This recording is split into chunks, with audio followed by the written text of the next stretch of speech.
Yes, No. he was part of the Cambridge Five. What was this Cambridge Five? Well, again, in the 30s, early 30s, there were huge leanings towards a more socialist, um, communist way of conducting politics rather than sort of aristocratic, elite that they'd all come from. And so people like Guy Burgess, Donald MacLean, Kim Philby, all those people who were up at Cambridge at that time, who my mother knew, and they were really good fun to be around. Guy Burgess was just such a good laugh to be around. So there was this wonderful sort of excitement at that time, and they were all part of the men were part of the apostles, and then all these secret societies, were that they became a part of later on in life.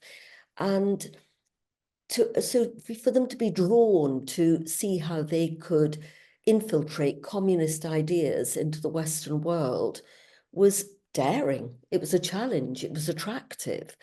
And of course, Victor was a very close friend of these people. And when two defected and then another defected, and then Anthony Blunt was exposed, and they all knew that there'd been a controller and who was that man. And Victor was the person who came under suspicion. And when all this began to be talked about, by then, I'd had a very close acquaintanceship with Victor when in my 20s.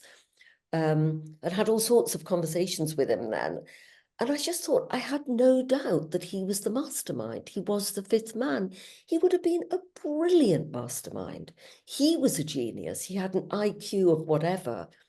And, he was controller. And he would be so ingeniously moving the chess pieces around the board. And he would have been incredibly effective at it. And I have no doubt that he was the fifth man.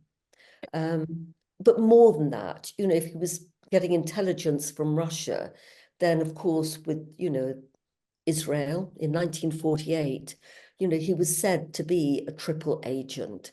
So how did Israel become a nuclear power, a superpower, such a small country so quickly? I don't doubt that Victor Rothschild, who was called King of the Jews, played a huge part in that, as he did in the forming of Israel.